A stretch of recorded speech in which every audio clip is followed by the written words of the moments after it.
Think your neighborhood is safe? Think again. These shocking tales will have you double bolting your front doors and questioning how well you really know the people around you.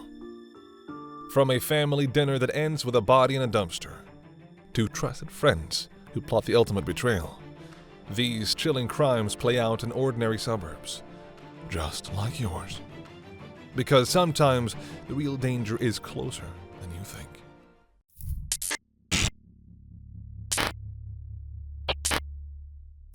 It's November 2009, and Vicky Roberts lies dead in her home. She's been strangled with a dressing gown cord, and her husband of 5 months, Michael, is the one who did it. Even though he says it was a mistake, he has something to do, fast. While Vicky's murder made it clear that the marriage was having some issues, there had been trouble even before the two tied the knot. In November 2008, a year before the murder, Michael had begun an affair with a woman named Carrie Hall, who worked in the same phone shop as he did. Not only did this affair happen while he was dating his future wife, but even after. Michael Roberts, on the other hand, was living a deceitful life. He had been seeing other women prior to the marriage. He was seeing other women during the marriage and having a number of affairs. And Carrie wasn't the only one. 7 months before Vicky's death, he began dating another work colleague, Karen Wilson. The affair lasted well into his marriage, and Karen has since said that she thought he'd split up with his wife. While he was carrying on these two affairs, the 25-year-old started to get suspicious, and their relationship hit a rocky period. Vicky's friends would later say that while they were sleeping in separate rooms, she still wanted to work on the marriage. Now, despite her best efforts, she was dead. After killing his wife, Michael's first course of action was to dispose of her body. For this, he headed out to B&Q, a home goods store, to get duct tape and thermal sheets. He wrapped her body in the sheets, secured it with the tape, and then left her in their garage. His wife's body was out of view, but he wasn't out of the woods just yet. Vicky was an account director for Banner Chemicals and had friends and family. Someone would reach out to her and become suspicious when she didn't respond. Michael, a 26-year-old sales assistant at Phones For You, decided to cover his tracks by posing as his now-dead wife. Using her phone, he sent text messages to her friends to make it seem like she was alive and well, even going as far as calling Vicky's mom to ask what he should get his wife for Christmas. Michael told the victim's loved ones that she had gone to Bradford for business to buy himself some time. But that excuse could only last for so long. In a shocking twist, Michael joked about murder with one of his friends. When asked if he had killed her, he responded, "I don't think so. You wouldn't get a body in the boot of a Toyota MR2. Even with a crime on his hands, he seemed determined to keep up his affair as he had when Vicky was alive. Michael met up with his mistress, Karen, and took her out to a pub in North Wales for a meal, where eyewitnesses say that they were very affectionate. After their date, Michael made sure to buy refuse bags, car sponges, insulation, and duct tape to wrap up his wife's dead body at home. But there were only so many excuses he could give before people got suspicious, which they did. Vicky wasn't talking to friends on the phone and hadn't been seen for days. Eventually, the ruse fell apart. At this point, Michael panicked, creating a fake story of her abandoning their marriage for another man. He told Vicky's parents she had taken her passport and left their house, which led them to frantically call airports around England, trying to find out where she had gone. After trying and eventually failing to find their daughter, the victim's father called the police on December 3rd to report her missing. The first place investigators looked at was the home she shared with her husband, including the garage where Michael kept her body, which officers missed, so no arrests were made. The killer had escaped, but only for a short time. On the same day, 2 more officers came around to ask questions and take a look at the property. When they got to the garage, one of the cops asked Michael to show him what was under the duvet, and he did. To the cops' horror, it was Vicky Roberts' body, wrapped in cardboard and duct tape. The secret had been exposed. The officers immediately moved to arrest Michael, but he was able to escape the house on foot. Even with 2 policemen on his tail, he was able to disappear and escape arrest. While law enforcement were looking for him and investigating the murder, the local community was thrown into shock. Michael went to Liverpool and then Chester, where he planned to take his own life in a hotel room. He had even texted his lover, "I love you, Karen, now and for always." Instead, he took Karen shopping the next day. But what would lead to him getting caught was when he disguised himself in a scarf and baseball cap to see his friend Lavina Trolley. He waited outside a Phones for You store for her and took her into an alley to talk. He insisted that he didn't kill his wife on purpose and begged her to believe him.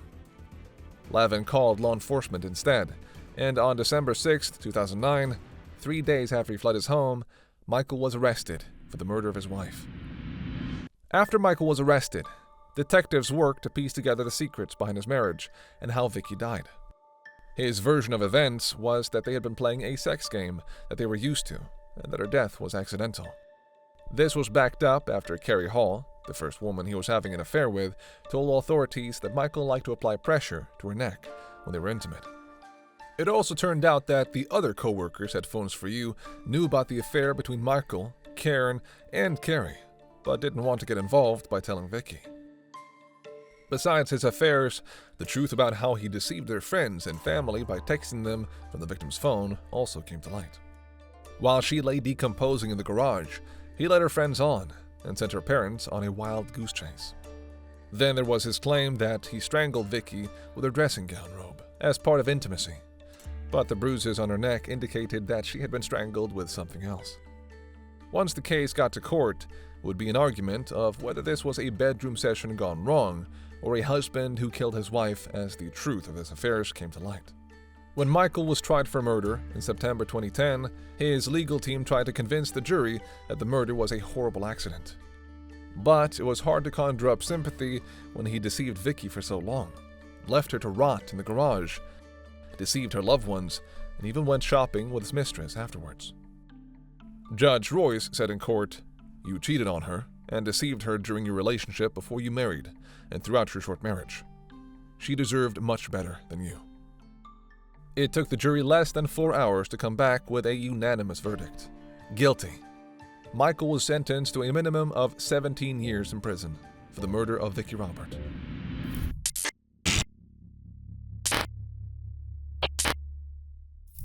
From the isolated shores of Bucks Lake, we descend into the heart of the Bible Belt, where appearances are everything and secrets run deep. In this tight-knit community, a disappearance will unravel a web of lies so intricate it will take nearly 2 decades to untangle fully. What drives a person to plot the murder of their spouse? In the dark waters of Lake Seminole, the body of a missing man lay concealed for nearly 2 decades in the silence of a perfect crime. When Mike Williams vanished on a hunting trip, the world believed he had fallen victim to the lake's alligators. But the truth was far more sinister. The Williams family embodied the American dream. Mike Williams was a successful real estate appraiser in Tallahassee, Florida. Known for his dedication to his work, Mike had built a promising career that allowed him to provide well for his family. His life was anchored by his high school sweetheart and wife, Denise. Together, they had built a picture-perfect life, raising their young daughter. On December 16th, 2000, Mike left home before dawn to go duck hunting at Lake Seminole. It was the couple's wedding anniversary, and the two planned to celebrate the evening. But his family and friends quickly grew concerned when he failed to return home as planned. Authorities soon launched a massive search operation, scouring the lake for any sign of him. The search discovered Mike's boat abandoned on the water, along with his Ford Bronco parked nearby. His shotgun was found inside the boat, and his waders were floating near the shoreline. Despite these discoveries, there was no trace of Mike himself. Early in the investigation, officials proposed the theory that Mike had fallen overboard and drowned. The waters of Lake Seminole were infested with alligators, leading many to believe that his body had been consumed by the reptiles, erasing any trace of his existence. While plausible, this explanation left many questions unanswered and was deeply unsatisfying to those who knew him best. Behind closed doors, a tangled web of deceit was beginning to unravel. Mike and Brian Winchester had been trusted friends since high school. The two were close and would often hang out together with their wives. As an insurance agent, Brian had recently sold Mike a substantial life insurance policy worth $1.75 million.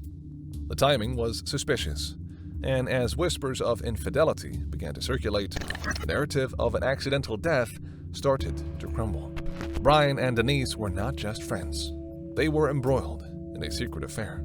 This clandestine relationship was driven by more than passion. It was fueled by greed and the desire to eliminate the obstacles standing in their way, namely, Mike. Together, they crafted a plan that was as cold and calculating as it was shocking. The affair began in 1997, 3 years before Mike's disappearance. It was a secret passion hidden behind the two seemingly happy marriages. Denise and Brian were both driven by a desire to be together, but divorce was not an option they were willing to consider. While the world moved on, Cheryl, Mike's mother, refused to let her son's memory fade.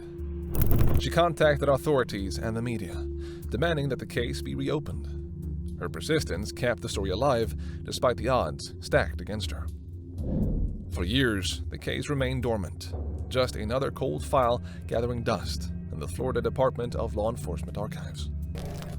The theory that Mike had drowned and been eaten by alligators was accepted by many as the most plausible explanation despite the lack of concrete evidence. Until a breakthrough came from an unexpected source. In the years following Mike's disappearance, Brian and Denise's relationship evolved in unexpected ways. They married in 2005, but the relationship began to sour as paranoia and mistrust seeped into their lives. By 2012, Denise had filed for divorce, citing emotional abuse and a deteriorating relationship. The turning point in the case came in 2016, when Brian, unable to cope with the divorce and fearing exposure, kidnapped Denise at gunpoint. In a desperate attempt to prevent her from leaving him and possibly revealing their secrets, Brian held Denise captive in her car for hours, threatening her life. She managed to calm him down and later reported the matter to the police. Brian's arrest for kidnapping cracked open a dark secret he had kept hidden for years. To avoid a lengthy prison sentence, Brian struck a deal with prosecutors. He would get immunity for full confession. He revealed the details of the plot he and Denise had devised and executed on that fateful December morning. The truth was as shocking as it was brutal. According to his confession, he and Denise had planned Mike's murder for months. While out duck hunting, Brian pushed Mike into the water, thinking his clothes would weigh him down and drown him. When Mike managed to grab onto a stump, Brian fatally shot him in the head. Then he moved Mike's body to a remote area in Leon County, where he buried it. With Brian's confession, law enforcement finally had the evidence they needed. In October 2017, Mike's body was discovered buried in a remote area in Leon County. The autopsy confirmed that he had died from a gunshot wound to the head, putting to rest the alligator theory once and for all. In May 2018, Denise was arrested and charged with first-degree murder, conspiracy to commit murder, and accessory after the fact. Her trial became a media spectacle, drawing attention to the complex and twisted nature of the case. Brian took the stand as the prosecution's star witness in the courtroom. He recounted the affair with Denise and their calculated plan to murder Mike for insurance money. He described how they had been driven by a desire to be together without the burden of a messy divorce. The testimony painted a chilling portrait of betrayal and greed. The trial unveiled the depths of Denise's involvement in the plot. The prosecution painted a picture of a cold, calculating woman who had conspired with her lover to kill her husband for financial gain and the freedom to be together. They pointed to the quick collection of life insurance money and her subsequent marriage to Winchester as evidence of her complicity. Denise's defense team, however, argued that she was as much a victim as Mike had been. The only person accusing Denise of involvement in the murder plot, they pointed out, was Brian, a confessed killer with every reason to lie. After deliberating for 8 hours, the jury found Denise guilty on all charges, including first-degree murder, conspiracy to commit murder, and accessory after the fact. In February 2019, she was sentenced to life in prison without the possibility of parole for the murder and conspiracy charges, with an additional 30 years for her role as an accessory after the fact. The sentence ended a case that had haunted the Williams family for nearly 2 decades. Brian, despite his immunity from murder charges, was sentenced to 20 years in prison for the kidnapping of Denise.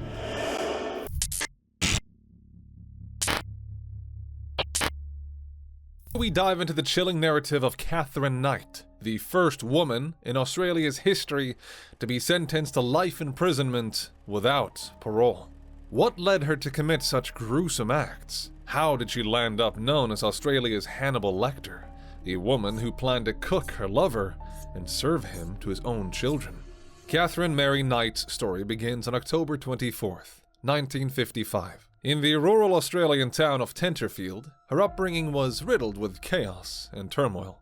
It set the stage for a life that would later send shockwaves through the nation. Her mother, Barbara Ruffin, sparked a scandal in a small community by leaving her husband, Jack, for his friend, Ken Knight. With Ken, she had 4 additional children, including Katherine and her twin, Joy. Right from the start, it was a turbulent childhood. The Knight family gained notoriety for domestic violence and a lack of restraint rather than positive contributions. According to court psychiatrists, Katherine alleged that she was a regular victim of family abuse, starting at the tender age of 11, although she said her father was not among her abusers. Their upbringing was brutal. The children were often disciplined with a dog leash or electrical cord, casting a permanent shadow over their childhood. Before dropping out of school at 15, Katherine was a bully with fits of anger and violent outbursts. She managed to secure a job as a cutter in a clothing factory. Within a year, she left for her dream job at a local abattoir. There, she moved up the ranks swiftly, graduating from handling offal to boning. With this promotion, she was given her own set of butcher's knives, tools she took great interest in. The anatomy of animals fascinated Katherine. In the years to come, she would use these newfound skills in unimaginably horrific ways. At the young age of 19, Katherine entered a new chapter in life when she married David Kellett. This should have been a joyful occasion. Instead, the wedding night was far from romantic. The newlywed attempted to strangle her husband because he had fallen asleep after the couple had been intimate thrice. This violent act set the tone for their entire marriage, and the abuse, shocking and unpredictable, escalated over time. One instance saw her burn all of David's clothes and shoes. The trigger for this outburst? David got home late from a darts competition. However, Katherine's fury did not stop there. She took it a step further by striking him on the back of the head with a frying pan, leaving him with a fractured skull. And her obsession with knives grew by the day. In May 1976, after their first daughter, Melissa Ann, was born, David left Katherine and moved to Queensland, unable to deal with her possessive and violent behavior. The next day, people saw Katherine on the main street, wildly swinging her baby's stroller back and forth. She was admitted to St. Elmo's Hospital in Tamworth for postnatal depression and spent a few weeks there to recover. But things got worse after she left the hospital. She placed Melissa, only 2 months old then, on a train track just before a train was due. Katherine stole an axe, went into town, and threatened to kill several people. Thankfully, a local man known as Old Ted found Melissa on the track and saved her just minutes before the train came. Threats to kill became a common part of Katherine's behavior, causing those around her to live in constant fear. The police arrested the woman and took her back to St. Elmo's Hospital, but she signed herself out the next day, claiming she was okay. Not long after, Katherine attacked a woman with a knife and demanded a ride to Queensland to find David. The woman attempted escape at a service station, but Katherine went on to take a boy hostage until police disarmed her. Again, she was placed in psychiatric care, where she confessed to plans of killing David Kellett and his mother. Hearing this, David moved to Aberdeen to support Katherine. On August 9, 1976, she was released and moved in with David in Brisbane's Woodridge suburb. Here, she worked at Dinmore Meatworks. By 1980, they had another daughter, Natasha. In 1984, Katherine left David and moved back to Aberdeen. Despite returning to work, a back injury led her to a disability pension. She was later given a government house. And then, in 1986, Katherine found a new romantic interest in David Saunders. But, as the dark pattern of Katherine's life unfolded, it quickly became clear that this relationship was no different. Although they moved in together, David Saunders kept his apartment because of Katherine's unpredictable jealousy. In a horrifying incident in 1987, the 32-year-old David's beloved dingo pupped his throat to warn him against infidelity, then knocked him unconscious with a frying pan. The next year, the couple had a daughter, Sarah. When they welcomed their newborn, David put a deposit on a house that Katherine filled with a macabre collection of animal skins, skulls, and weapons. After an argument where she attacked him with an iron and scissors, David retreated to his old apartment. When he came back, he found his clothes destroyed. David Saunders went into hiding while Katherine unsuccessfully tried to locate him. When he returned months later to see Sarah, he discovered Katherine had secured and apprehended violence order against him, claiming she feared him. And her reign of terror was far from over. As the 1990s rolled around, Katherine found her next victim. In 1991, she became romantically involved with John Chillingworth, and the couple had a little boy named Eric.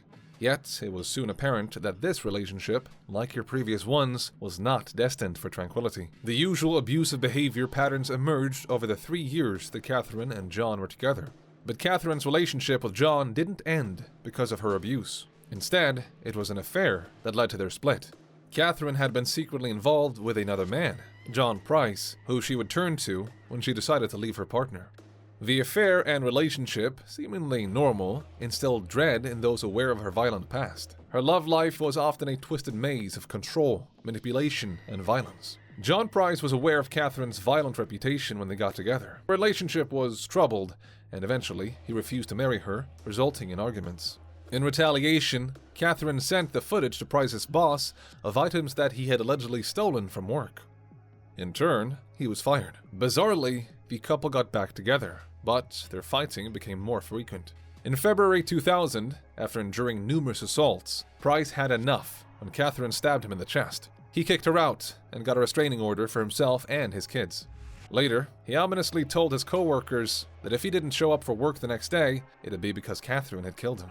Despite their pleas, he went home, fearing she would harm his children if he didn't.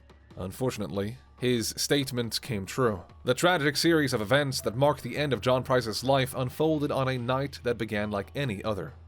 Earlier that evening, Katherine ensured Price's children were sent to a friend's house. When he came home, they were intimate, a seemingly ordinary couple's activity that starkly contrasted with the horror that was about to play out. After this, Katherine picked up a butcher knife she had placed beside the bed. She stabbed John Price a total of 37 times. Despite his desperate attempts to escape, the 44-year-old could not survive the extensive blood loss from the severe wounds. She didn't stop there. Katherine maimed him and prepared to cook parts of his body with the intention to serve them to his children. In fact, she'd set out plates of food with name tags for each child, but they were not home at the time. When John Price did not show up for the next day, his colleagues raised their concerns. And, fortunately, police showed up before the children did. When the police arrived at the scene, they found Katherine unconscious, having consumed a large quantity of pills. However, when the police interviewed her, she denied having any memory of what had happened. A detailed autopsy on Price's body was carried out after her subsequent arrest. The autopsy results showed a multitude of stab wounds on both the front and back of his body, causing significant damage to his heart, lungs, liver, and stomach. The extent of the physical trauma inflicted was indicative of the severe brutality of the crime. Initially, Katherine offered to plead guilty to manslaughter, but the court did not accept this plea, and she was charged with the murder of John Price. She changed her plea to not guilty of murder, and the trial was set out for October 15th, 2001. On the first day, the judge, Barry O'Keefe, offered the 60 jury prospects the option of being excused due to the graphic nature of the photographic evidence, which 5 opted to accept. Several more dropped out when the witness list was read out, and the rest were confirmed. Katherine's attorneys then made the surprise announcement that she had changed her plea back to guilty. The jurors were dismissed, leaving sentencing to the judge. With her plea changed, Katherine didn't need to testify. However, the judge ordered a psychiatric evaluation to determine if she understood the consequences, which she did. During the assessment, Katherine claimed to have no memory of the crime, and the psychiatrist who examined her diagnosed her with borderline personality disorder. Although no full-scale IQ test was conducted, the killer appeared to be of average intelligence. The next day, the judge gave her a life sentence without parole, unprecedented in Australian history. To date, Katherine Knight is at the Silverwater Women's Correctional Centre in New South Wales. Her nickname behind the bars is the Nana and the Boss. She remains the first woman in Australia's history to be sentenced to life imprisonment without parole.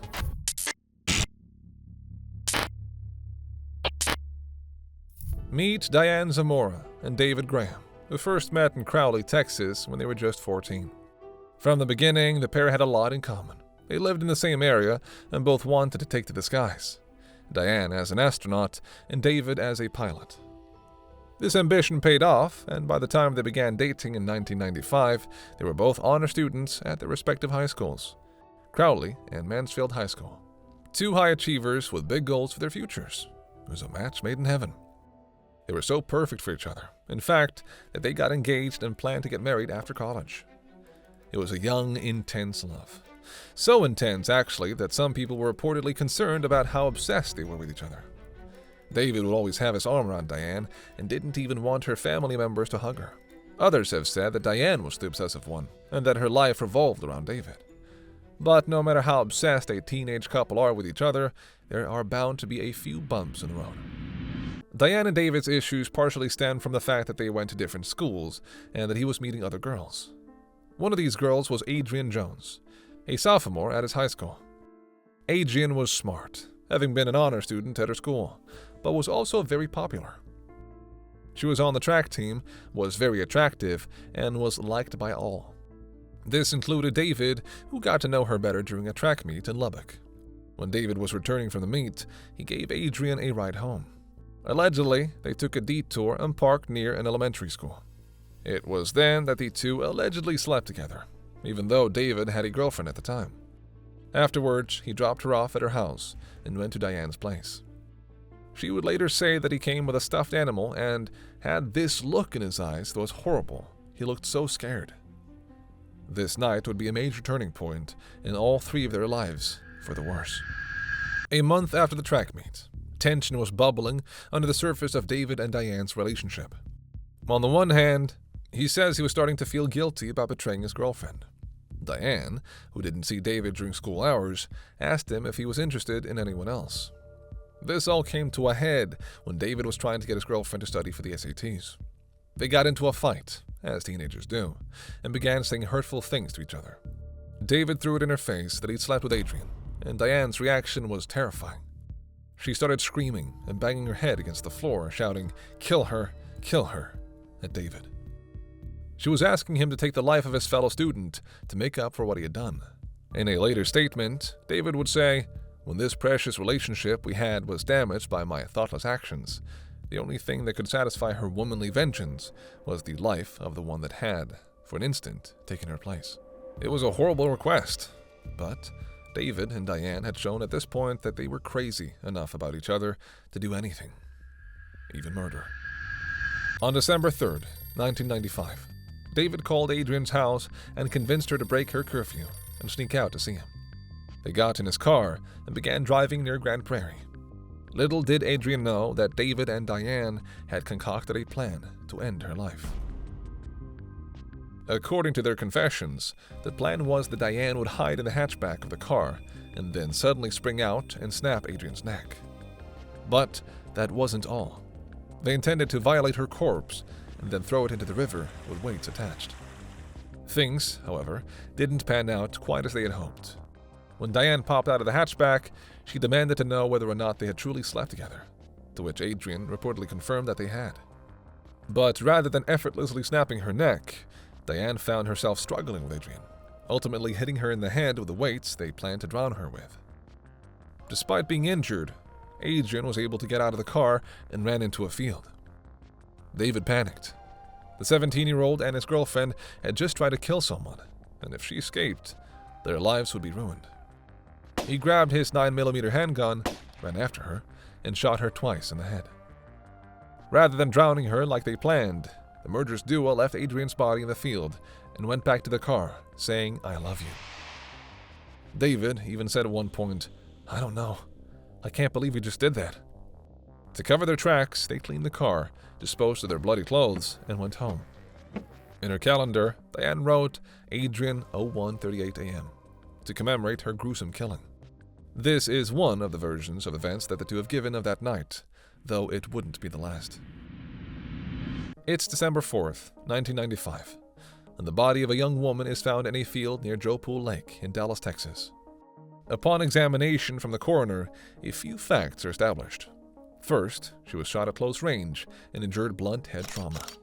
Second, she's Adrienne Jones, a college-bound high school student who was last seen the night before. In the months following Adrienne's murder, police were stumped on who did it and why. They even questioned David since he knew her at the time, but because he had such a good reputation, didn't take him seriously as a suspect. 9 months went by, and it seemed that Adrienne's killers might have gotten away with it. Until they didn't. After killing Adrienne, David and Diane went back to their lives as promising young students. David went on to the Air Force Academy in Colorado Springs, and Zamora went to the Naval Academy in Annapolis, Maryland. They lived the normal lives of young people who socialized and made friends.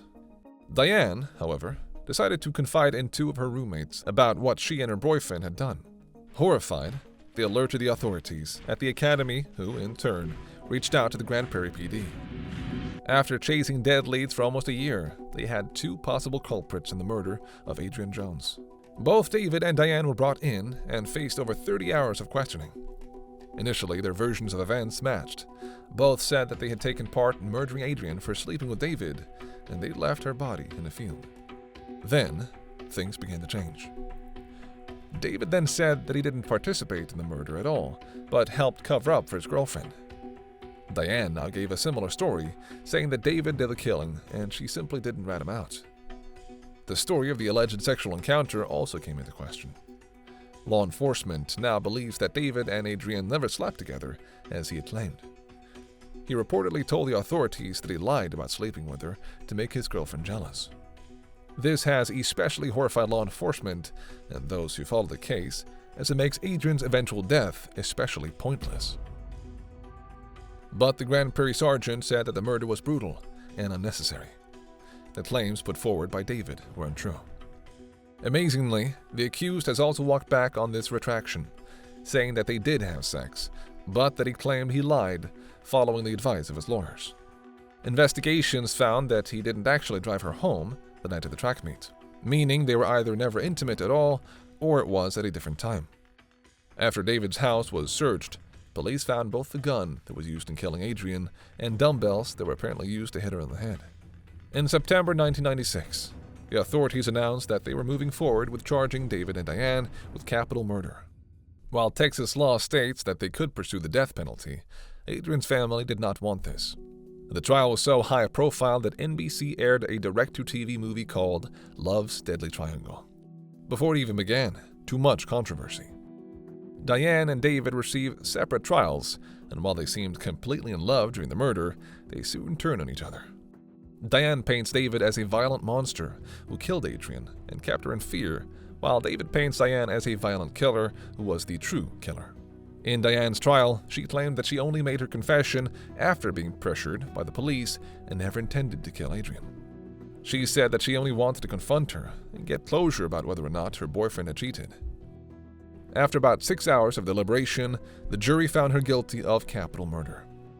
Because her victim's family didn't seek the death penalty, she was given life in prison, with the possibility of parole after 40 years.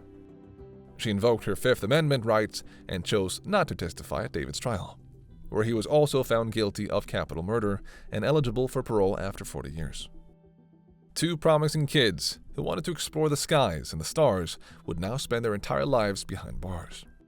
In the years that David and Diane have been incarcerated, they have made some effort to carry on with their lives. Diane married a fellow inmate named Steve Mora in 2003, but the marriage ended in 2008.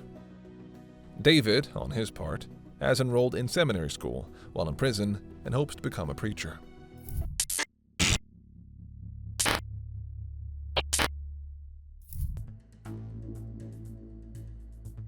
Stephanie Lazarus appeared at Sherri Rasmussen's place of work at Glendale Adventist and told Sherri Rasmussen, "If I cannot have John, nobody can." The early 1980s, UCLA students John Rutan and Stephanie Lazarus would occasionally get together. John had said that it was just them fooling around, but Stephanie took it very seriously, maybe even too seriously. She took photos of him while he slept and stole his clothes as souvenirs. They would hook up on and off after graduating, but John never asked for her to be his girlfriend. When he met Sherri Rasmussen, however, John was smitten, and very soon they were a couple.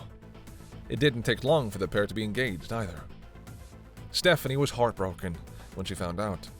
She visited his house often, and even though John said to just ignore her, Stephanie began reaching out to Sherri, even telling her, "If I can't have John, no one else will." John eventually married Sherri, and you'd think Stephanie would take the hint and let it go. But, as they were about to learn, it would not be that simple.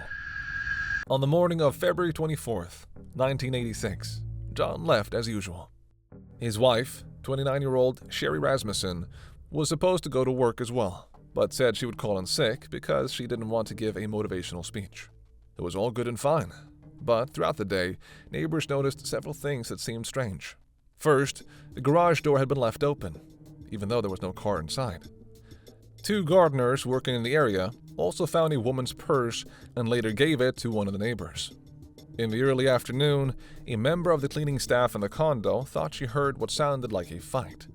As all this was going on, no one seemed to be able to reach Sherri. Both her husband and sister called, but she didn't answer. Eventually, John got home and noticed that his wife's BMW was missing. This was odd, because Sherri didn't say that she was going anywhere for that day.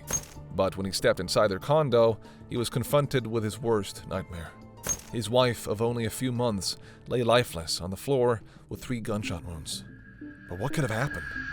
Looking around the apartment, both John and the LAPD were able to put together a probable story. Sherri had wounds all over her body and had tried to reach the panic button, which suggested that she had struggled with the intruder. Furniture in the apartment had been toppled over, and whoever attacked the nurse had bitten her. Sherri's BMW was missing from the house, which led investigators to believe that it was a robbery gone wrong. The way they saw it, the 29-year-old walked in on someone trying to rob her, was killed, and her car was used to get away. They also considered that a burglary had been reported in the area a while before Sherri's murder, and those suspects also wielded a gun. While it might have seemed like a clear-cut case of a tragic burglary, some of Sherri's loved ones, and even the police, were suspicious. You see, a few things were off about the whole situation. On the surface, Sherri's death could be written off as a burglary. But when you look closer, a few things don't add up. First, the intruder, whoever they were, bit her. That is quite unusual, according to investigators, as most burglars are men. The average grown woman trying to commit a robbery can easily overpower a woman without resorting to biting her. There was also a lack of missing items. No jewelry or electronics were taken from the house, and even the BMW was later found with no clues of the thief. The only item that was moved from the house was John and Sherri's wedding certificate, which is not what a burglar would typically go after. This brought up the possibility that maybe Sherri was killed for motives that weren't financial at all. But if money wasn't the motivation, what could it be? The burglary theory had already yielded no definitive suspects, so it would be even harder to find one now. Luckily, Sherri's father, Nels Rasmussen, had a suspect in mind, and quickly told the police about it. When the lead detective on the case, Lyle Mayer, began investigating the murder of Sherri Rasmussen, he had few leads to go off on. The detective didn't believe that the nurse's husband had been the killer, but seemed even more skeptical about the suspect the victim's father had in mind.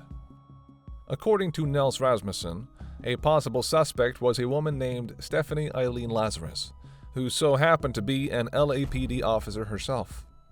His argument was that Stephanie had a history with Sherri's husband and had been harassing his daughter before her murder.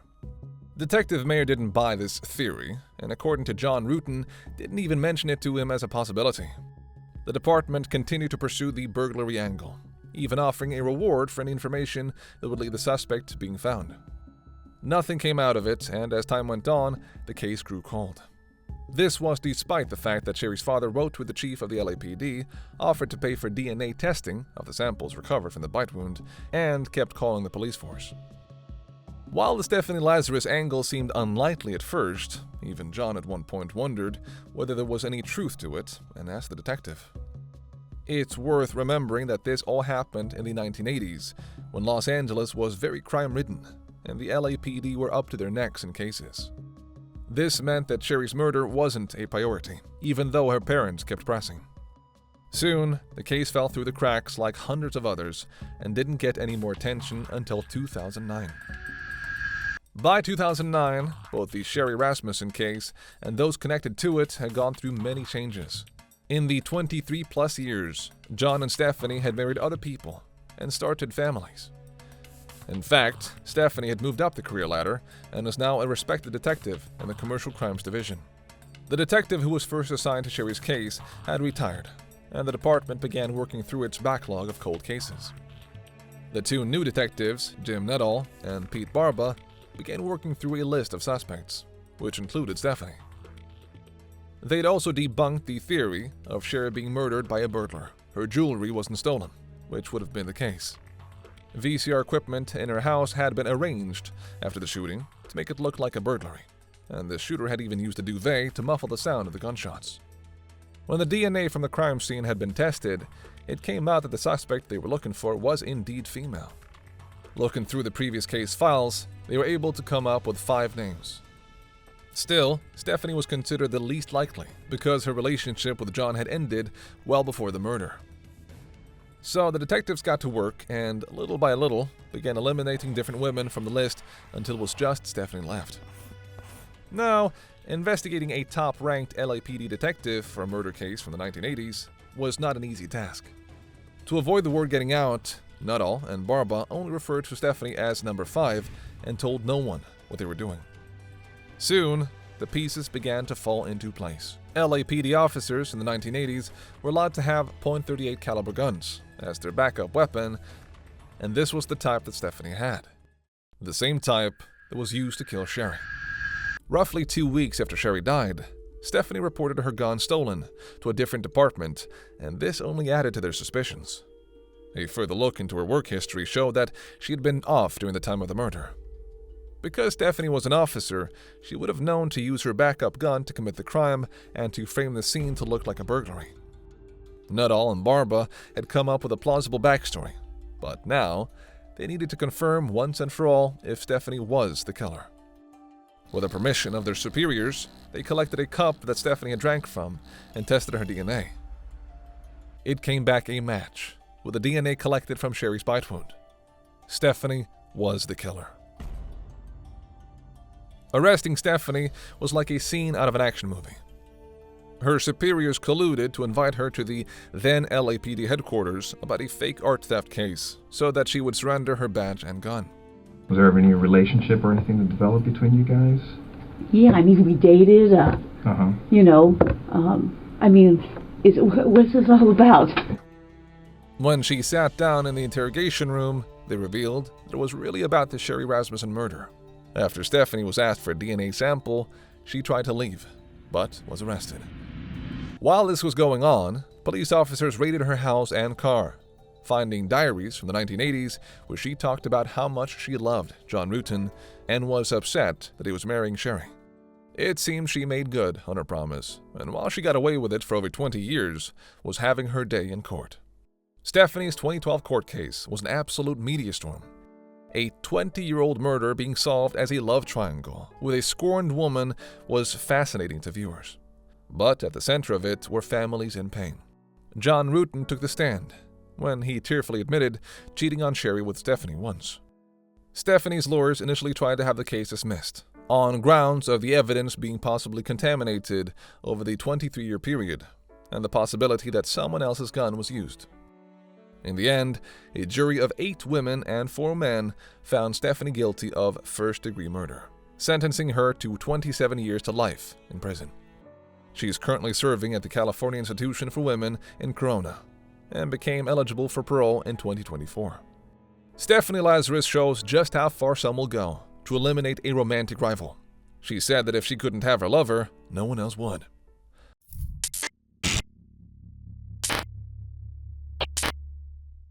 In the quiet gated community of Carlsbad, California, a series of gunshots shatters the morning calm. Call 911 in quick succession. As police sirens wailed, no one could have guessed that the shooter was a grandmother celebrating her birthday in the most shocking way imaginable. This is the story of Cynthia Cdebaca, a woman pushed to the brink by years of witnessed abuse and personal torment. Cynthia's life took a dramatic turn in September 2001 when she suffered a stroke. The incident left her with difficulties in speech and balance, forcing her to rely more heavily on her family. She moved into a granny flat above the detached garage of her daughter Laura Salinas' home, becoming a permanent fixture in the household. But this living arrangement was far from idyllic. The home was ruled by Gerard Estacio, Cynthia's son-in-law and a former law enforcement officer. His presence cast a long shadow over the family, far from the protective figure one might expect from a man of his professional background. Behind closed doors, the family's home was a battleground. Djeeward's abusive behavior touched every member of the household, creating an atmosphere of constant fear and tension.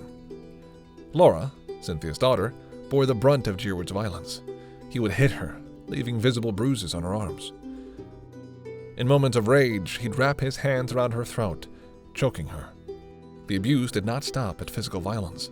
He also subjected Laura to sexual abuse, forcing her into non-consensual acts. The children weren't spared from his wrath either. He hurled derogatory names at them, crushing their self-esteem with his words. In one particularly disturbing incident, Djeeward whipped a child with a belt for refusing to read a book when relatives were visiting. He'd use a water bottle, typically used for training dogs, to spray the children as punishment. Despite her age and health issues, Cynthia became another target for Djeeward's abuse. He would verbally berate her, calling her names and humiliating her. On one occasion, he pushed her to the ground when she tried to intervene in a fight between him and Laura. Djeeward seemed to take pleasure in tormenting his mother-in-law, spraying her with a garden hose whenever she smoked outside. His control extended to manipulating Cynthia's living conditions. In a cruel move, Djeeward turned off the hot water to her granny flat, forcing her to endure cold showers. Tormenting her even further, Djeeward threw out the urn containing the ashes of her late husband. This cycle of abuse continued for years, each incident chipping away at the family's sense of safety and well-being. As tensions mounted, the household became a powder keg, ready to explode at the slightest provocation. As the years passed, concern for her family's safety grew. In 2005, driven by what she described as a bad feeling about her son-in-law, she bought a gun. This decision, made nearly a decade before the fatal incident, hinted at the deep-seated fear and unease that had taken root in Cynthia's mind. In the weeks leading to the shooting, the situation at home deteriorated rapidly. About 2 weeks before the incident, Djeeward hit one of the children. This act of violence against her grandchild seemed to be a turning point. For the first time, she began to entertain thoughts of killing her son-in-law. On January 24th, 2014, just over 2 weeks before the shooting, Cynthia visited a shooting range. There, she renewed her range card and purchased bullets. This visit, in hindsight, appears to be a chilling precursor to the events that would unfold. The night before the shooting, tensions in the household reached a boiling point. In a rage, Djeeward yelled at one of the children and broke their computer. This incident, occurring so close to the fatal confrontation, likely played a role in pushing her to her breaking point. As Tuesday, February 11th, dawned, the stage was set for a confrontation that would forever change the lives of everyone involved. The escalating abuse, her growing fears, and the recent violent incidents had created a volatile situation that was about to explode. It was Cynthia's 63rd birthday, and Laura had visited her early in the morning to wish her well and give her some money for gambling. This moment of familial warmth would soon be shattered by violence. Around 8 a.m., Djeeward approached his mother-in-law's flat. But what started as a trivial matter quickly escalated into a heated argument. Her son-in-law had criticized her clothes, calling her appearance ghetto and hobo-like. He told her she couldn't attend her grandchild's spelling bee unless she changed. The situation soon turned physical when he grabbed and pulled her as she walked up the stairs, hurling insults at her. In response to this confrontation, Cynthia retreated to her room. She emerged with a gun and approached Djeeward, who was carrying a bundle of clothes. Without warning, she opened fire. The first volley consisted of 5 shots. Djeeward was caught off guard, dropped the clothes, and attempted to grab Cynthia's hands. But it was too late. As he lay wounded on the ground, the grandmother calmly walked to her car to reload her weapon. Returning with a freshly loaded gun, she fired 5 more shots. Not satisfied, she reloaded once again. By this time, Djeeward had dragged himself into the house and locked the door. Undeterred, she shot the door open and entered the house, firing 4 more shots at him. As the sound of gunfire faded, the quiet neighborhood erupted into chaos. Neighbors, alarmed by the sounds of violence, began calling 911. Multiple reports of gunshots flooded the emergency lines. Some callers described hearing the victim's cries for help. In total, she had fired 15 rounds. Jeward sustained 12 gunshot wounds. As sirens wailed in the distance, Cynthia's birthday had become a day that would forever change her life and the lives of her family. In the wake of the shooting, her actions were bizarrely mundane. Rather than fleeing or hiding, she continued as if it were just another day. Her first stop was a local liquor store. There, she casually purchased a more expensive cigarette brand than usual, mentioning to the clerk that it was her birthday. From the liquor store, she made her way to a casino. Using the birthday money her daughter had given her earlier that morning, she spent several hours gambling. Around 6 p.m., nearly 10 hours after the shooting, police found her at the coffee shop. When approached, she didn't resist or attempt to flee. Instead, she agreed to accompany the officers to the police station for an interview. Without hesitation, she admitted to killing Jeward. Her candor was startling, as was her apparent lack of remorse. Perhaps most chilling were her reactions when discussing Jeward's fate. What did you think of him? Okay, and why do you say that? That's the big thumbs down. You didn't like him. So mean to me and all of them. Sounds like somebody had to stop him, or... I did. I did. I was guilty. Okay.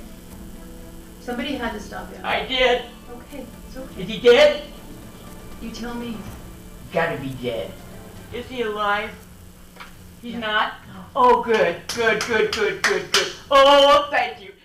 Throughout the interview, Cynthia painted a picture of long-term abuse and frustration. She spoke of the mistreatment she had witnessed and experienced, providing context for her actions without seeking to excuse them. As the interview progressed, it became clear that this was no crime of passion or momentary lapse in judgment. The elderly woman admitted that she had been thinking about shooting Jeward days before the incident. The investigation uncovered a tragedy, years in the making, a powder keg of abuse and resentment that had finally exploded. Cynthia's trial unfolded in a San Diego courtroom, laying bare the events of that deadly day. Prosecutors presented evidence of premeditation, citing her trip to the shooting range and her actions on the day of the murder. The defense, while not disputing the facts of the shooting, painted a picture of a family torn apart by years of abuse. After deliberation, the jury returned a verdict of first-degree murder. The conviction carried a hefty sentence, 50 years to life in prison, meaning she would not be eligible for parole until she served at least 50 years of her sentence. And at 60-something years old, Cynthia will probably be serving the rest of her natural life behind bars.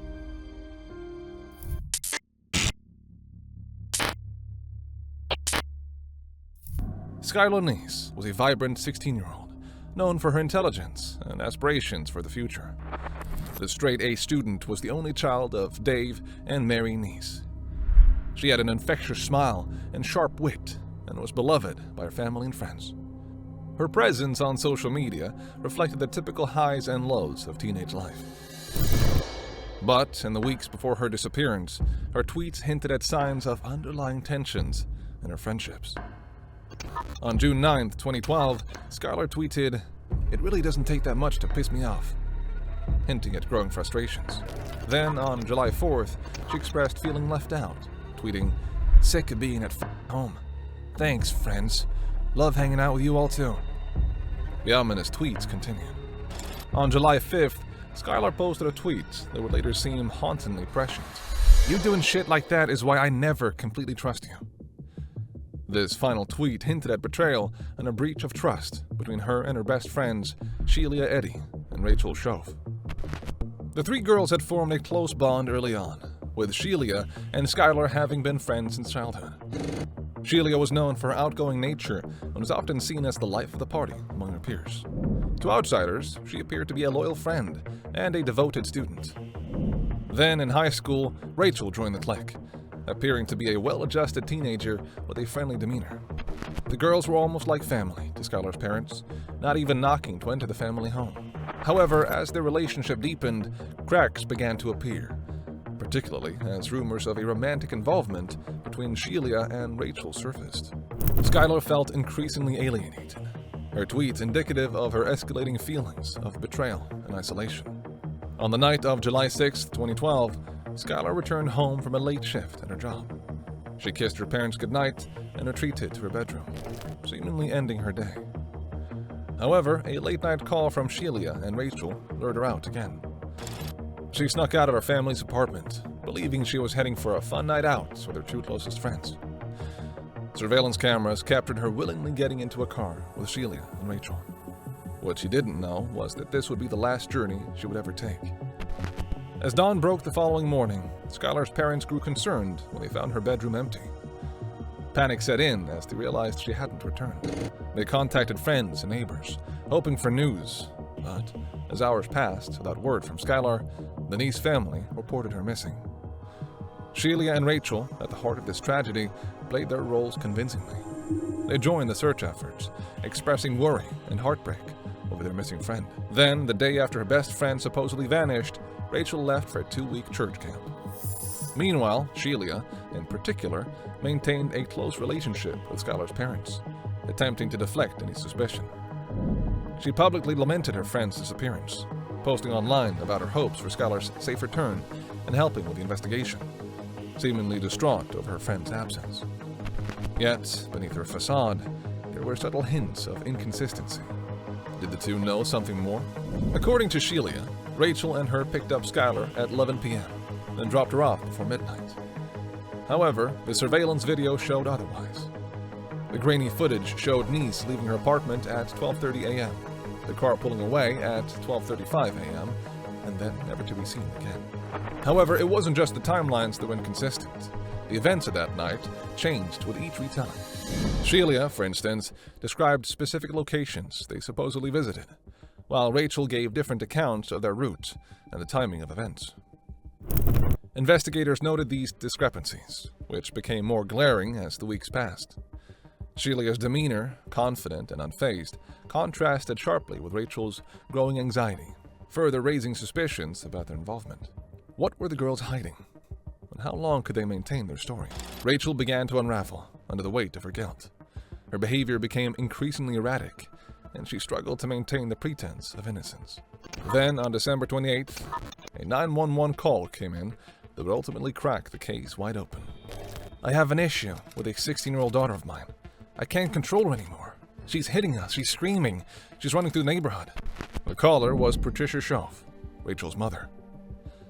In the background, Rachel is heard wailing unintelligibly. Patricia says to Rachel, "Give me the phone." No, this is over. This is over." And then to the dispatcher, "My husband's trying to contain her. Please hurry." Rachel was admitted to a mental health facility for a few days. Then, after Sheila visited her friend at the facility, Rachel went to the authorities. In a moment of overwhelming guilt and fear, Rachel confessed to murdering Skylar, revealing the shocking truth that had eluded investigators for months.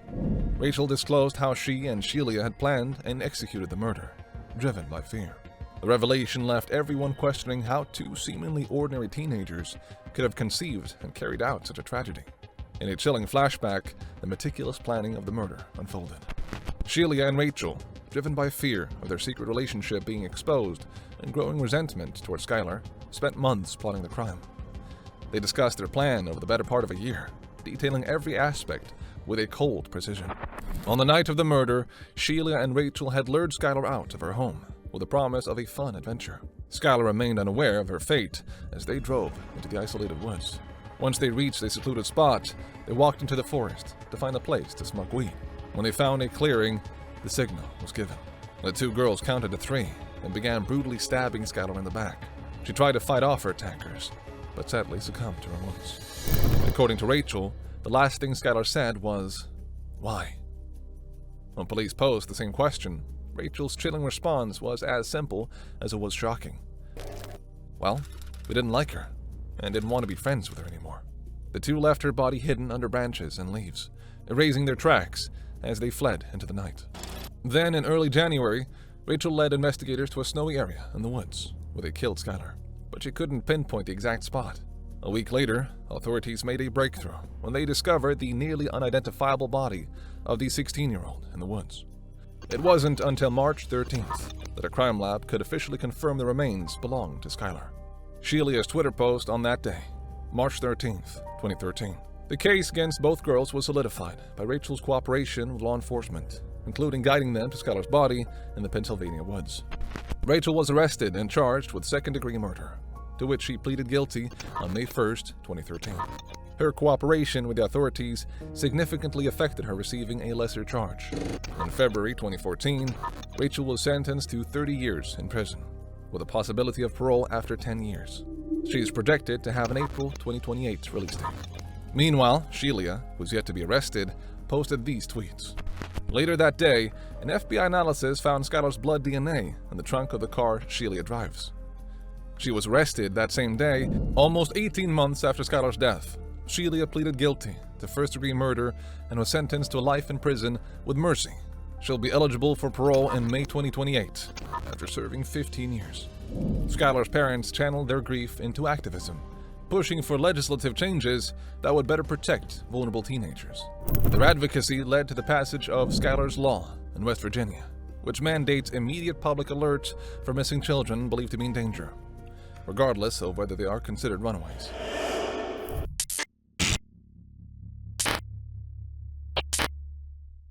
In the sun-drenched lakeside utopia of Eatonton, Georgia, a beloved elderly couple's retirement dream turned into an unspeakable nightmare.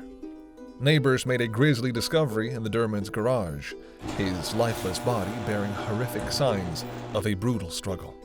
His wife, Shirley, was nowhere to be found. This real-life horror story gripped the tight-knit community of Eatonton with fear and disbelief. To anyone observing from the manicured shores of Lake Oconee, Russell and Shirley Dermond appear to embody the American dream's twilight. After building a prosperous restaurant, the high school sweethearts had settled into their long-planned retirement haven. Their million-dollar home in the Great Waters neighborhood was a monument to the life they'd built together. Their dream retirement property was their lakefront home on a Jack Nicklaus-designed golf estate.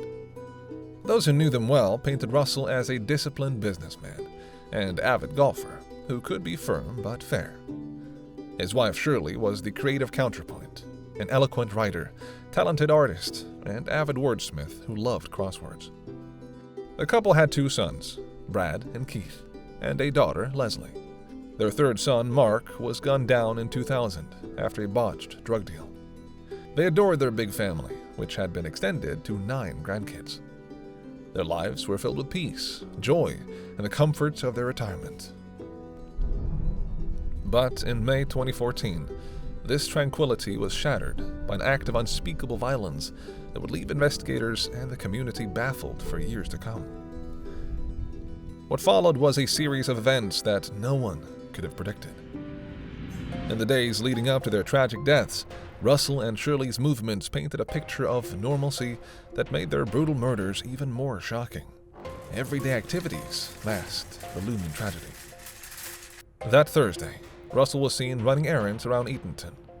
He went to the supermarket to pick up groceries and to the pharmacy for a prescription.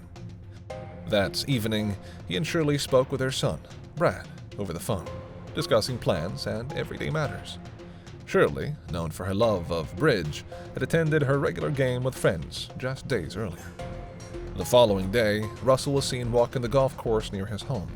It was the last time he was seen alive. That Saturday, the couple were expected to attend a Kentucky Derby party, hosted by their neighbors. As the weekend drew near, their plans were set. However, concern grew among their friends when they failed to show up.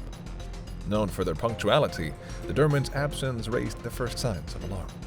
When repeated calls went unanswered, concern grew. The following Tuesday, friends decided to check in on them. Pushing through the unlocked front door, nothing seemed out of place inside. But when they checked the garage, they made a grisly find. Russell's lifeless body lay in a pool of blood, slumped behind one of the couple's cars. Towels had been placed around him to contain the blood from seeping under the garage door. Horrifically, he had been decapitated, and his head was missing.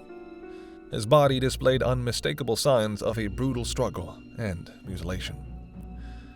Russell's hands were bent and mangled, smeared with his own blood. And perhaps most disturbingly, investigators found a clump of gray hair, likely belonging to his wife, Shirley, caked into a wound on Russell's finger. Grisly evidence that he had fought for his life against immense force and violence. Streaks of blood trailed through the garage, mapping a vicious physical confrontation that ended in unimaginable brutality. The discovery sent shockwaves through the community, prompting a flurry of law enforcement activity. As investigators combed the Dermond home, the urgency to find Shirley intensified, revealing her mysterious disappearance. More than 70 police officers and cadaver dogs searched the estate and surrounding lake area for clues on Shirley's whereabouts, but without success. 10 days after Russell's body was discovered, a gruesome find emerged from Lake Ossipee. Fishermen found Shirley's body, weighted down with cinder blocks, shackled to her ankles, miles away from the residence. This discovery pointed to the possibility that the crime might not have been entirely committed within the Dermond home. Police were now dealing with a double homicide and very little evidence. The initial investigation revealed no signs of forced entry, suggesting the killer, or killers, might have been known to the Dermonds. As the details emerged, the case grew more complex. At the very least, they had knowledge of the couple's routines and home layout. Despite the brutality of the murders, no valuables were taken from the home. Financial records showed no unusual activity, and their safety deposit box and wills were intact. This lack of theft, coupled with the extreme measures taken to obscure evidence, suggested that the crime was personal, rather than financially motivated. But if not for financial gain, what could inspire such a violent crime? FBI profilers were brought in to assist with the investigation. Their analysis indicated that the perpetrators were familiar with using guns and knives. They also suggested that more than one person might have been involved. The intimate nature of the crime, a decapitation requiring substantial physical force, led to theories about personal vendettas fueled by deranged hatred. Police wondered whether someone who knew them very, very well could be the culprit. The investigation faced hurdles from the outset. Adding to the mystery, there was no security footage available.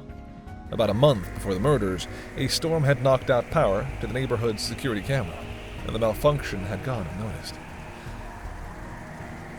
This left investigators without crucial evidence of who might have entered or exited the community around the time of the murders. Despite extensive interviews and searches, including questioning every resident, gardener, handyman, and day laborer in the gated community, no definitive leads emerged. Even with thorough questioning, the trail remained cold. The lack of physical evidence, such as unusual fingerprints or DNA, further complicated the investigation.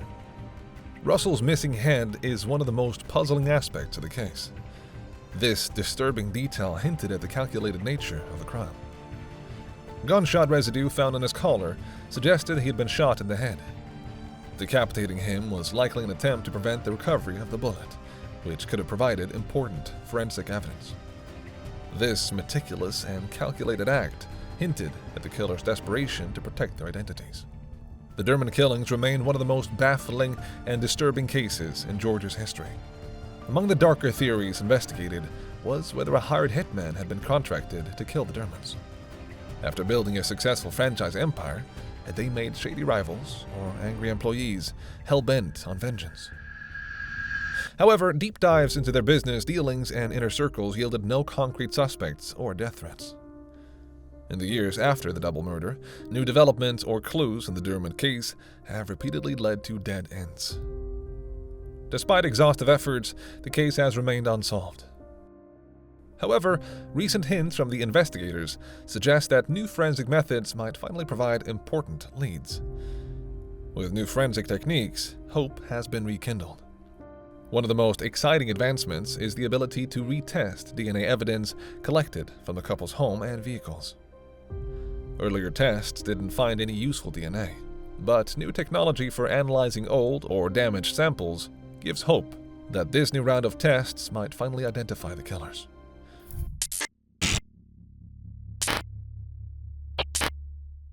At the center of this case was Andrew "Andy" Steele, a former deputy sheriff who had recently been diagnosed with a terminal illness. He had spent over a decade serving with the Dane County Sheriff's Office before his life took an unforeseeable turn.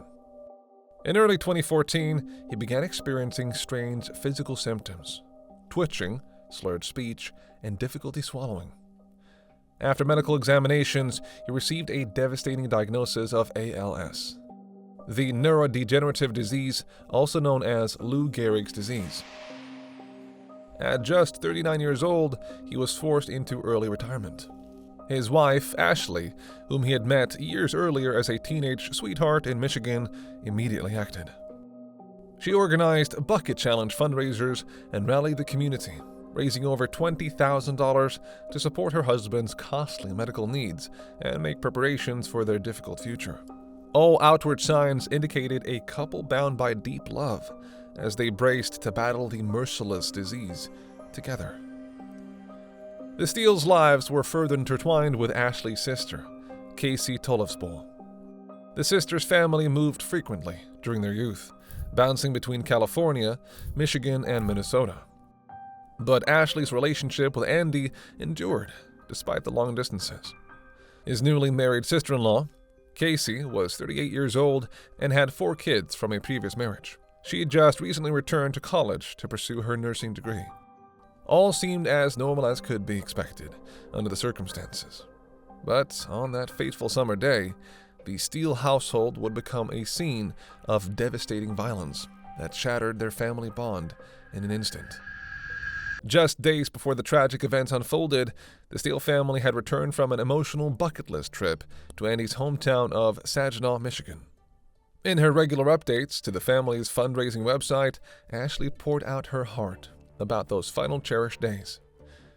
She waxed poetic about reliving old memories with the love of her life and making new ones their children could forever hold dear. Her writings portrayed a family closeness and vulnerability in the face of adversity that was heartwarming and heartbreaking. To any outsider's eye, this was simply a normal American family coping with a tragic diagnosis in the best way they could. They were united, loving, and unwaveringly optimistic about making the most of the time Andy had left. There was no hint of the darkness just around the corner when they returned home to Fitchburg. It was a typical Friday morning that began like any other for the Steele household. However, Andy had specifically requested that his sister-in-law, Casey, come over alone that day, leaving her husband and kids behind. The reasons for this would prove truly shocking. Around 1 p.m., a 911 call shattered the quiet Fitchburg neighborhood. It was Casey's panicked voice alleging her brother-in-law had shot her. When police arrived at the Steele residence, they were greeted with an eerie haze of smoke emanating from the home. Uncertain of the danger, a SWAT team was called in to assist. It was a tense 2-hour standoff before they could breach the smoke-filled interior around 2:20 p.m. That's when the full horror came into focus. In the laundry room, officers found Andy lying on the floor next to a 9mm pistol. The room was extremely hot from burning charcoal briquettes in an outdoor grill that had been brought inside, with a dryer venting into the room instead of outside. As officers tried to remove him from the room, he put up a fight and resisted their attempts, leading police to believe that Andy had been attempting to take his own life through carbon monoxide poisoning. In the basement, officers found Casey critically wounded from a gunshot to her torso. Using her dying breaths, she made the chilling declaration that Andy Steele was indeed her shooter. Upstairs, the real nightmare was just unfolding.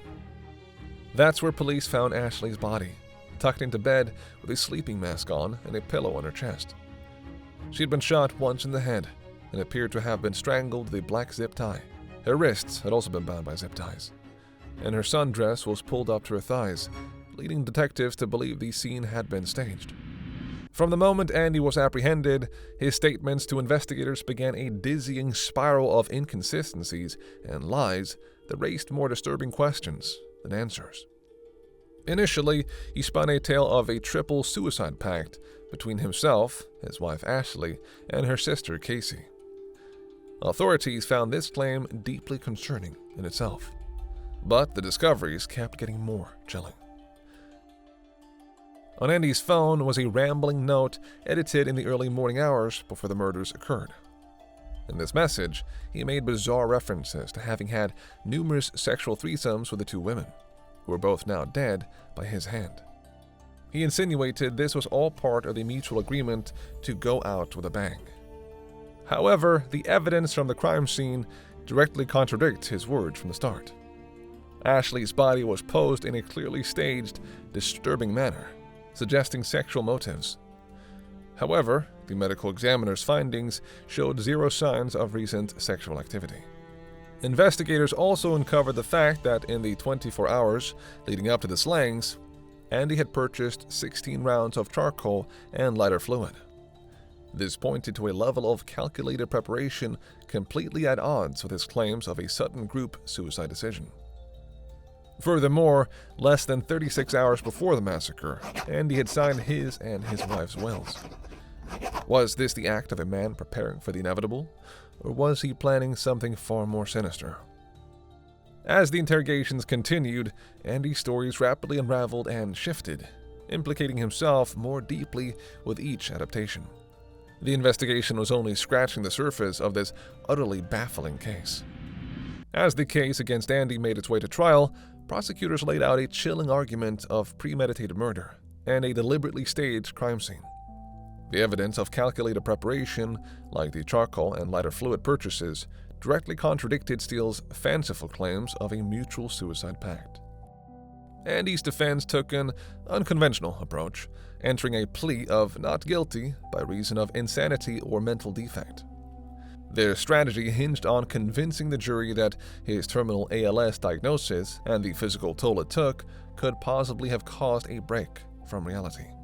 The prosecution brought forward medical testimony that ALS, though physically devastating, had no clinical evidence of driving people to commit violent acts or suffer mental impairment. Evidence showed there had been a struggle before Casey was killed. The medical examiner testified that Casey had extensive bruising, scrapes, and injuries all over her body, in addition to her gunshot wounds. This included a broken nose and bleeding in her brain. She was initially attacked in the living room while studying for a nursing class. Unused zip ties, handcuffs, her blood, and the bloody drag marks were found there. A fired bullet and impact on the wall indicated she was first shot in the living room. Her pink shirt had holes corresponding to her gunshot entrance and exit wounds. But when police found her body downstairs in the family room after her 911 call, she was nude except for a towel. Andy had also given conflicting accounts, stating he had bondage sex with his wife before blacking out. However, the evidence contradicted his claims about using restraints on Ashley. The medical examiner said the tight zip tie around Ashley's neck would have killed her. The gun used to kill her and Ashley had DNA evidence linking both the women to it, but only Andy's DNA was found on the trigger. After a 2-week trial laden with graphic evidence and expert opinions, the case headed to the jury. Their verdict stunned the courtroom. Andy was found guilty on 2 counts of first-degree intentional homicide. However, they also deemed him not mentally responsible due to his ALS condition. This rare guilty but mentally ill ruling meant he had avoided conventional prison, but would be committed indefinitely to a psychiatric institution to undergo treatment while serving his life sentence. A controversial decision some saw as a cop-out that failed to deliver true justice for the victims. However, this wasn't the end of the surprises and controversy surrounding this tragic case. Just 2.5 years later, Steele was shockingly released into the care of his elderly parents before passing away in March 2017. As the nation is left to wonder what could have driven a man to commit such an unthinkable act against his own family.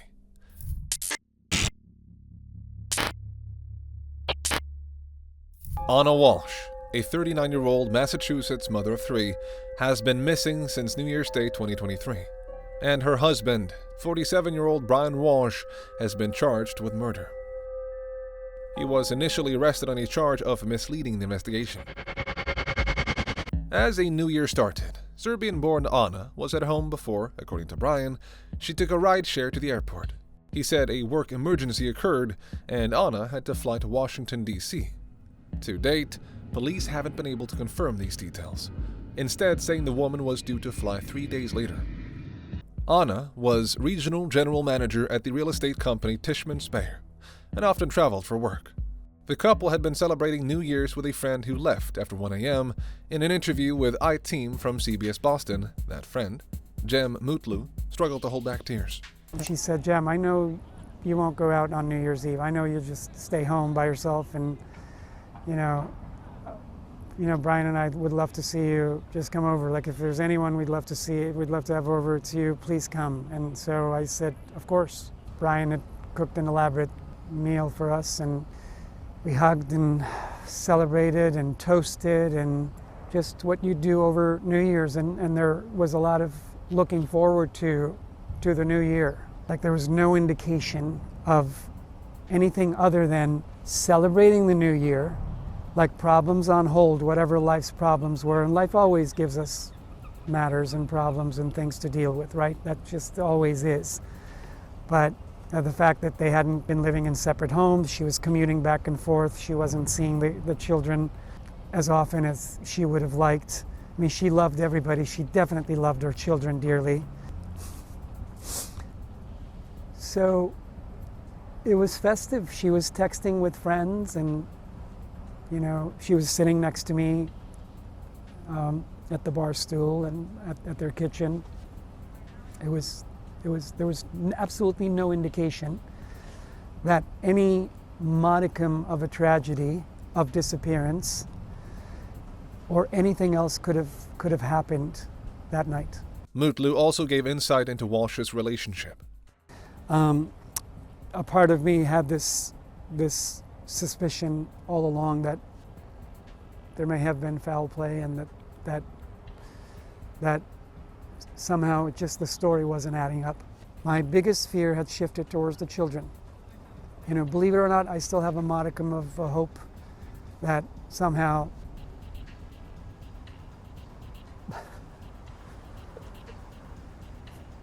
I think you got it. It's believed the 39-year-old left for the airport between 7 and 6 a.m. There was no activity on Anna's phone, credit cards, or social media accounts. Brian Walsh told police he spent New Year's afternoon running errands for his mother at Whole Foods and CVS. But investigators found no receipts, and he was not seen on security video from either store. However, the next day, January 2nd, he was captured on CCTV wearing a surgical mask and gloves and buying $450 worth of goods, including cleaning supplies, mops, and tape at a Home Depot. It would also be the last time Anna's phone would connect to a tower before it was turned off. By the 4th of January, her employers grew worried. The head of security called Cohasset Police around 11:45 a.m. to request a well-being check. Anna's car was in Washington, and although the company had contacted her husband, he had not filed a missing person report. Brian, meanwhile, had left this voicemail for a friend. Good afternoon, Brian Walsh. Hope all is going well. I was just reaching out to basically everybody I could. Anna hasn't been in touch for a few days. I spoke to work today. She hasn't been in. We went to the house, and she wasn't there, or looked like she's been there recently. So, just wondering if you've spoken to her in the near, recently, like Sunday or in the last 2 days. If so, let me know. Or if you know anyone that might have had contact with her, just calling everyone. So sorry to bother you. Sure, everything's fine, and we should. Thanks. Police then interviewed Brian, who said his wife left for work in Washington at 6:30 a.m. New Year's Day, and he hasn't heard from her since. Investigators also noted that when they arrived to carry out the wellness check, his car seats were down, and a plastic tarp was over them. The tarp was gone when they asked him about it, but blood was found in the vehicle. The ground search was called off just 2 days after it was initiated. By then, Anna had been missing for 6 days. Then, on January 8th, police returned to the Walsh home to execute a search warrant, and Brian Walsh was arrested for misleading their investigation. More than a week later, Brian was officially accused of assaulting and beating his wife with the intent to murder her, as well as of moving her body or remains. In court, the accused stared intently at prosecutors while showing little to no emotion, while they revealed what had led to the arrest. At the Walsh home, there was blood in the basement and a damaged knife with blood on it. They found a hacksaw, other blood-covered items, and Anna's COVID-19 vaccination card in the trash from Brian's mother's house. But the most alarming evidence would be the more than a dozen internet searches over different days. According to prosecutors, in December 2022, before Anna was missing, Brian Googled, "What is the best state to divorce a man in?" And just an hour before the mother allegedly left for the airport, the accused had used one of their children's iPads. Same day at 1:02 p.m. he did some more Google searches. What happens to hair on a dead body? At 1:13 p.m., what is the rate of decomposition of a body found in a plastic bag compared to on a surface in the woods? At 1:20 p.m., can baking soda mask or make a body smell good? Prosecutors claimed that Brian had hired a private investigator in 2022 and routinely visited the Instagram pages of his wife's male friends. In contrast, he says, through his attorney, it was his mother. He has never suspected his wife of having an affair. The 47-year-old is the sole beneficiary of Anna's life insurance policy, totaling more than $2.7 million. Brian Walsh has maintained his not guilty plea to the first-degree murder conviction, which carries a mandatory life sentence in prison without parole in Massachusetts. This was not his first run-in with the law. It has recently come to light that in 2014, Anna Walsh reported to DC police Brian had made a statement over the telephone that he was going to kill her and her friends. The couple were not married yet, and the case was closed after the woman decided not to pursue charges. Then there was his 2019 legal battles. Following the 2018 death of Brian Walsh's father, there was a lawsuit over his father's estate. In them, he was described as a violent liar in affidavits from relatives and friends. Brian was estranged from his dad over allegations of missing money to the tune of $1 million. In 2021, Brian pleaded guilty to 3 counts, including wire fraud after he stole Andy Warhol paintings from a college classmate and commissioned forgeries.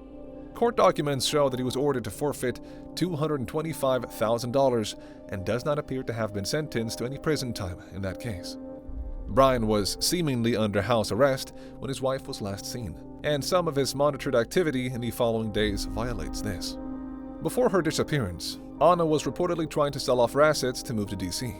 These reports remain unconfirmed, but a condo that the missing woman owned had been sold in a hurry on December 29, 2022. Brian Walsh was denied bail again in August 2023. His defense attorney, Tracy Minor, said that no body had been found and said there is no indication of if she died, how she died, and no murder weapon or motive established. In January 2024, his defense attorney withdrew from the case, and public defender Larry Tipton was assigned to it. The case came with nearly 1,000 pages of discovery for the new attorney to review, and additional DNA testing is expected. A few months later, Brian Walsh had his first hearing in the murder case, where it became clear that they needed more time to review the heaps of discovery submitted in Anna's disappearance. Meanwhile, a federal judge sentenced Walsh in a years-long art fraud scheme that he pleaded guilty to before the alleged murder of his wife. He was sentenced to 37 months in prison for this, and his lawyer is appealing it. The next date in the case was set for May 1st, 2024. Anna Walsh is still missing to date.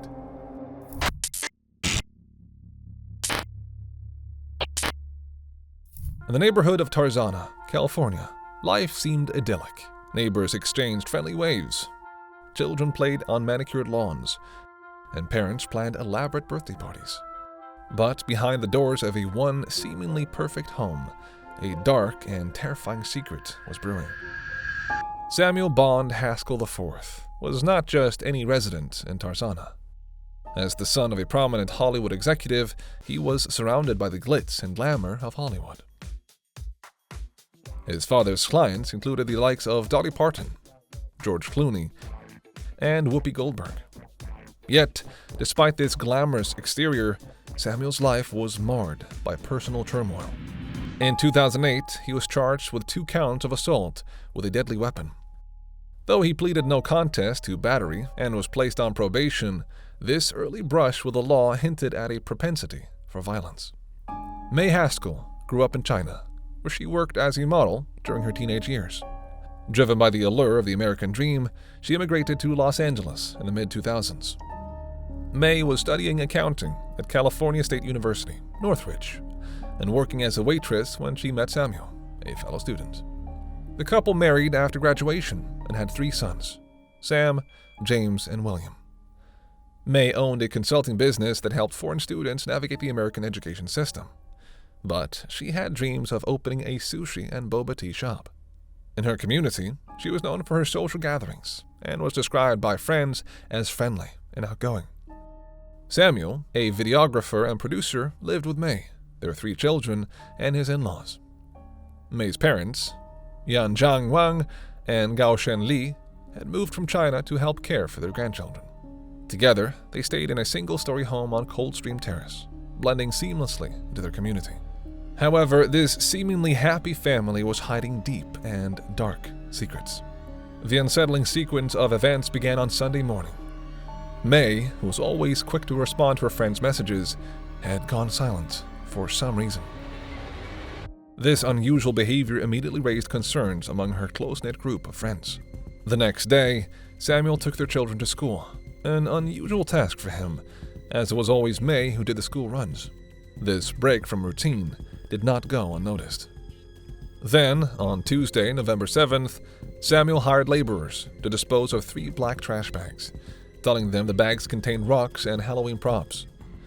While handling the bags, the laborers discovered body parts inside and were horrified.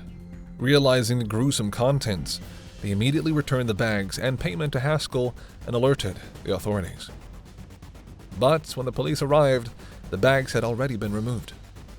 When the officers responded, nothing was located. There was no evidence that allowed the officers to make entry into the home. The bags that were described were no longer outside.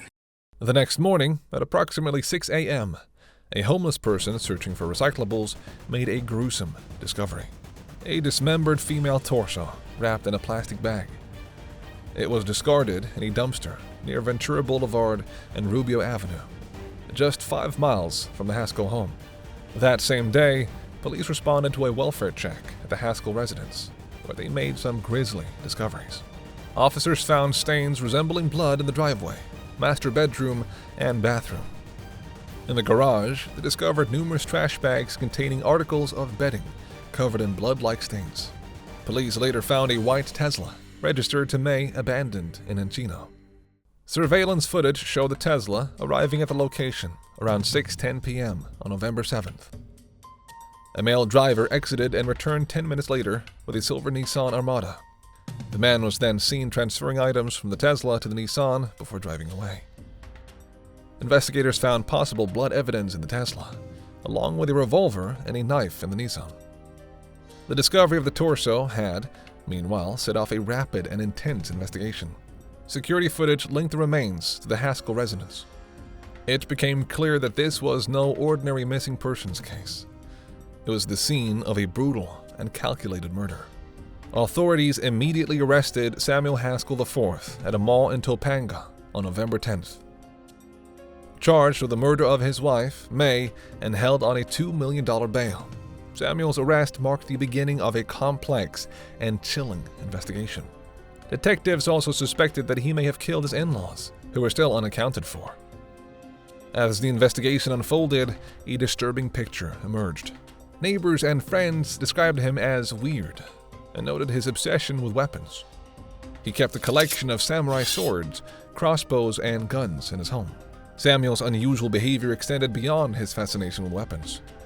He also directed and posted music videos under the name Tragic Streets, showcasing men attacking each other with swords and axes. One neighbor, El Benami, revealed that she wouldn't allow her children to visit the Haskell home due to the presence of weapons. Despite being close friends with May, El described Samuel as a reclusive figure who avoided eye contact and rarely interacted with neighbors. Many in the community even suspected he might be on the autism spectrum due to his odd behavior. Friends of May recounted her fears and struggles. For years, she had expressed her desire to divorce her husband due to abuse, but was terrified of losing custody of her children because of her powerful father-in-law. May also confided in friends about the physical abuse she endured, further highlighting the toxic environment she lived in. Samuel's first court appearance in the Los Angeles Superior Court was a spectacle. He came to court bare-chested, wearing a blue suicide vest and displaying heavily tattooed arms. He was apparently on suicide watch, which required him to wear an anti-self-harm vest. However, according to his lawyer, he could not wear the vest due to a pre-existing medical condition. And because he wasn't allowed any clothing that he could use to harm himself, like a shirt or gown, he had to appear in court shirtless. The autopsy report provided further chilling details of the brutality of May's death. The medical examiner found that the torso had a single sharp force injury at the base of the anterior neck. The head, the majority of the neck, and most of the extremities were removed. The bone margins at the amputation sites were smooth, suggesting that a sharp-powered tool was likely used for dismemberment. While there was no definitive indication that the dismemberment occurred before death, the possibility could also not be entirely excluded. The report further stated that the most likely cause of death included blunt force trauma, gunshot wounds, sharp force injuries, or forms of asphyxia. Despite the absence of toxicological findings, the possibility of poisoning could also not be ruled out. The official cause of death was listed as homicidal violence, with the manner of death classified as homicide. The subsequent revelations sent shockwaves through the Tarzana community. May's friends were particularly devastated, unable to reconcile the violence with the kind and caring person they knew. What appeared to be a storybook family was, in reality, a house of horrors. Samuel's obsession with weapons, his violent tendencies, and his controlling behavior culminated in a tragedy that left 3 people dead and a community in shock. As the investigation and court procedures continue, the search for Jiang Wang and Gao Shen Li, May's parents, remains ongoing.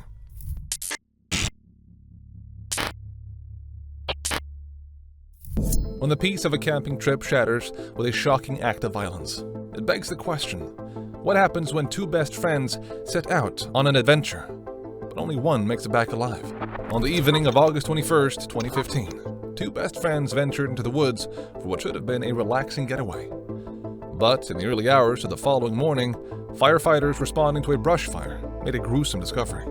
As firefighters raced to Bucks Lake in Northern California to combat the fire, they had no clue that they would find themselves at the center of a murder investigation. As they fought to contain the blaze, their efforts were interrupted by a horrifying discovery. A young man lying nearly unconscious, with multiple stab wounds to his neck. The situation soon escalates when they come across a charred body, smoldering in a campfire pit, smoke still rising from the remains. The semi-conscious man's injuries suggested a vicious attack, but the events that had unfolded remained a mystery, as was the identity of the charred victim and the circumstances surrounding their death.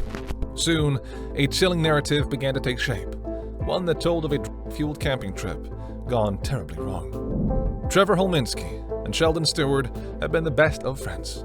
Trevor's roommate introduced the two, and from the start, the two forged a strong connection, bonding over shared interests like art, music, and their mutual fascination with exploring the great outdoors while under the influence of LSD. Sheldon was an easygoing, nature-loving creative from Oakland.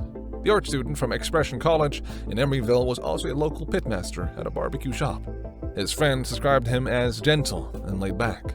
Trevor, on the other hand, was a 20-year-old from Antioch, living life on the edge. Studying sound engineering at the same college as Sheldon, Trevor was adventurous and graduated with honors from a wilderness survival course in his late teens. He even created a film, A Blue Crow, documenting his life-changing experience. Among his close circle of friends, there were murmurings about his bisexuality. Trevor's roommate even recalled a conversation where he wished that Sheldon could be gay for a day.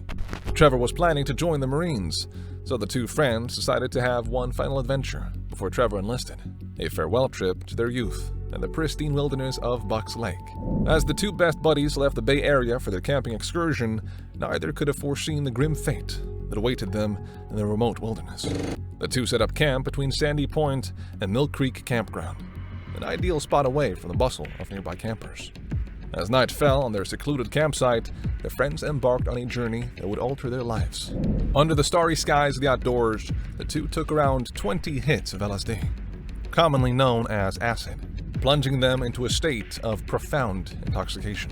As the psychedelic effects took hold, Sheldon claimed that Trevor's behavior took an unsettling turn. He alleged that Trevor began to make unwanted sexual advances. Sheldon claimed that he firmly rejected these advances, reminding Trevor of the platonic nature of their friendship. However, Trevor allegedly became increasingly insistent, his behavior growing more aggressive as he attempted to coerce Sheldon into a situation that made him deeply uncomfortable. The young man allegedly felt trapped as Trevor's persistence began to take on a more menacing tone. According to Sheldon, he was trying to sleep when Trevor suddenly attacked him, stabbing him repeatedly in the neck with a knife. He claimed to have been stabbed approximately 10 times, leaving him bleeding profusely and fearing for his life. In a desperate struggle for survival, Sheldon alleged that he managed to wrestle the knife away from Trevor and struck back in self-defense, stabbing his friend in the arm. As the altercation reached a fever pitch, Trevor allegedly fled the scene, disappearing into the woods, leaving Sheldon to deal with his injuries.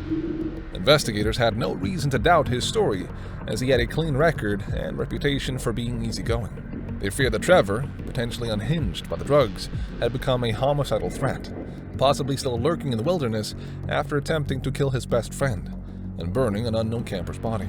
However, a shocking revelation emerged as the investigation progressed that would completely upend the initial assumptions. The autopsy of the charred remains body was not that of an unknown camper, but rather Trevor himself. Investigators were initially puzzled by the discrepancy between Sheldon's claim that Trevor had fled into the woods and the discovery of a charred body in the pit.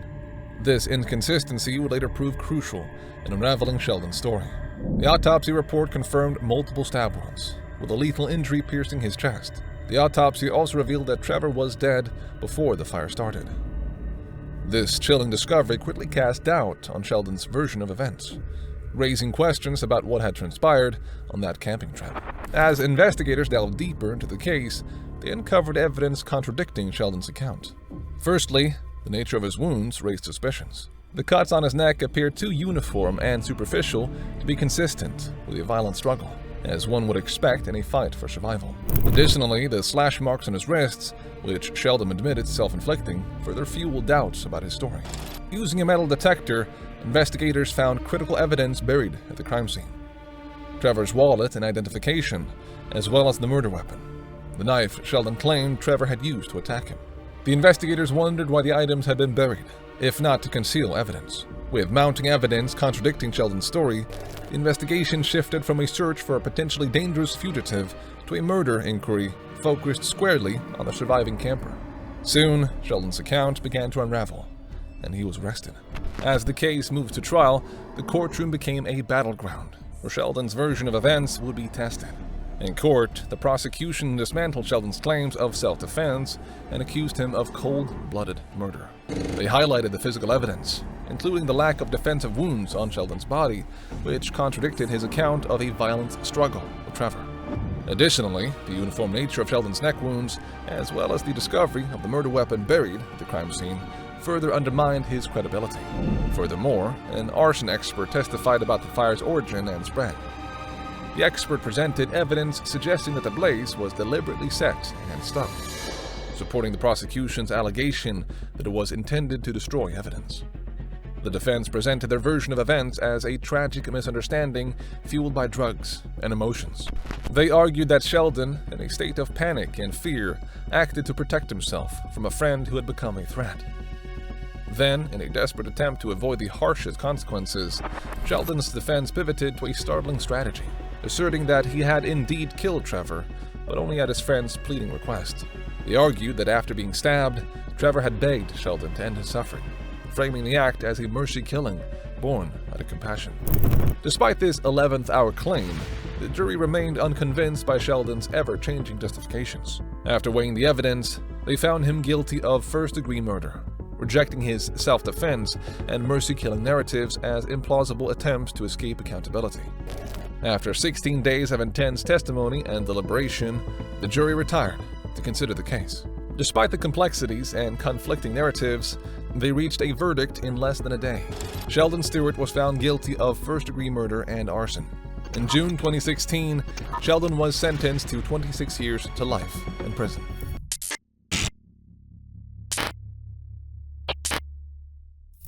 How do you convict a man of conspiracy to commit murder when the only witness, the victim herself, is in a vegetative state? Today, we're taking a look at the Angel Lynn kidnapping case, one that rocked the Lecter area and had people petitioning for stronger sentences against offenders like Che Bosco. This case takes us back to 2019. Angel Lynn is a bubbly 18-year-old, the fourth of Patty and Nikki Lynn's 6 children, and on the path to becoming a forensic scientist. Friends and family described her as the life of the party, someone who was always laughing about and had dreams of traveling the world one day. Before any of that, though, Angel wanted to complete her education and become a forensic scientist, something she'd been dreaming of since she was little.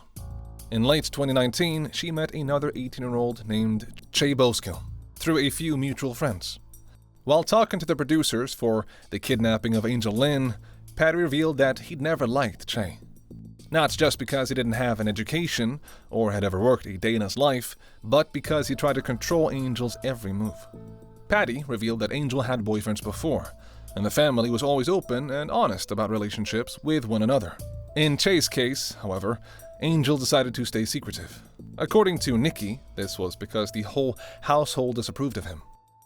Patty went as far as to claim that Angel was embarrassed by the teen's loud behavior and decided to keep him away from her family. Nikki also revealed that Angel, who'd once loved dressing up and going out with her friends, would now dress shabbily and only hang out with Che. The mother said that whenever the teen boyfriend pulled up by her house, Angel would get fidgety and start rushing to get out of the door as soon as she could. Nikki suspected he had a temper, and Angel wanted to stay on his good side. Yes, her parents did try to intervene. Patty often tried talking to Angel about Che's recklessness, and Nikki begged her to leave him. Nothing worked because, according to Angel, the two were in love. Things changed in October 2019 when Che was arrested for conspiracy to commit burglaries. According to Patty, the 18-year-old's sole source of income was hot wiring cars. Once, when he'd planned to steal as many cars as possible in the Lecter area, police caught on and arrested him. Che was sentenced to serve time from October 2019 to January 2020. Angel's parents were hopeful that this would finally snap their daughter out of her obsession with him. That only lasted a short while. It's believed that when Che realized that Angel was potentially slipping away from him, he started calling from the prison to the house phone and the house phone only. This was odd for Nikki, who thought that if Che was so adamant about talking to Angel, he could have called on her cell phone. It would only become clear that he might have wanted to ensure the teen was home from 6 p.m. onwards. Knowing her parents disapproved of her relationship, Angel snuck out to be with Che most nights after his release. Patty also began noticing that Angel was lying about the tiniest things. She became angrier and meaner, lashing out at her parents and siblings. This was uncharacteristic of Angel, who was once the sweetest girl in the family. Things kept getting worse and worse. A few of Angel's friends had reportedly noticed bruises on her stomach and arms and begged her to leave Che.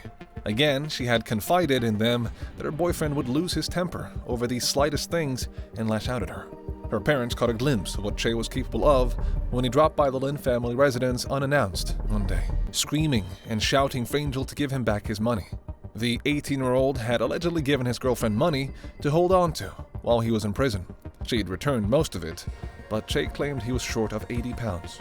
Patty and Nikki went up to him and angrily gave him the cash, threatening to call the police if he ever showed up at their home again.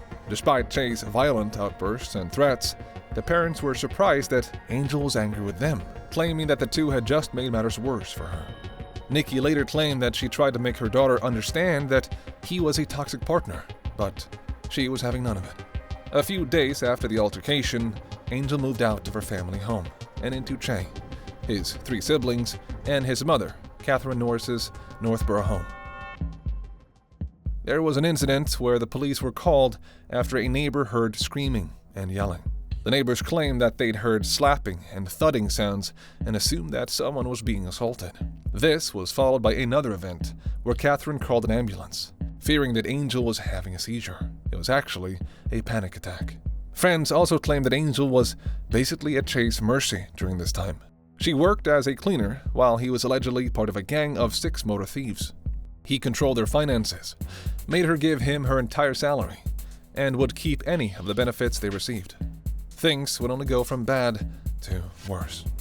On September 17th, 2020, Angel was kidnapped. CCTV camera footage shows that she'd driven Che's brother's vans to her job site with Che, Rocco Sansom, and Mason Cooper in their car on the day. It happened leading up to 10:36 a.m., but apparently, Angel had made it clear to Che that she was done with him for good this time. She exited the vehicle, and so did Mason. While she was going down to work, Che pulled the van back around, picked her up, and carried her to the truck. Witnesses reported that Angel was kicking and screaming to let her go, but he forced her into the middle seat of the front bench. She was now sitting between Rocco, who was driving, and Che, who had his hand out on the dashboard by the passenger's side, apparently to keep her from exiting. What happened after became a case of he said, she said, and as I said earlier, Angel was unable to tell her side. In this case, Che claimed that the couple fought, but it was nothing serious. However, since they were driving around, he refused to let her out until they talked over their issues. She screamed at him, called him a bad man, and, according to him, said she wanted to die. Angel then opened the passenger's side door and jumped out. But prosecutors refuted this, saying it was clear that Angel feared for her life, begging Che to let her go. They alleged he threatened to kill her if she tried to make a move for the door. What both sides do agree on is that Angel Lynn flew out of a moving car at 60 miles per hour. She suffered severe brain injuries that left her unable to walk or talk. According to the state, her injuries weren't consistent with a jump. She had to be pushed out with full force to sustain the sort of skull fractures and brain damage that she did. The trial also pointed out a huge blowout just days prior, where Che had allegedly pushed Angel against the wall. She told her friends it was the final straw, and she was ready to leave him for good. Statistically, DV victims are the most at risk when they try to leave, and this might be no exception. After the incident, witnesses reported that Che and Rocco stopped some 10 cars ahead, with Che rushing out of the van, crying and screaming that he was a bad man and that someone had to help Angel. Rocco was also crying. Police promptly arrested the two and found that Rocco was driving under the influence of a controlled substance. Nikki and Patty rushed to the Queen's Medical Center in Nottingham, where they were told that Angel had little to no chance of survival.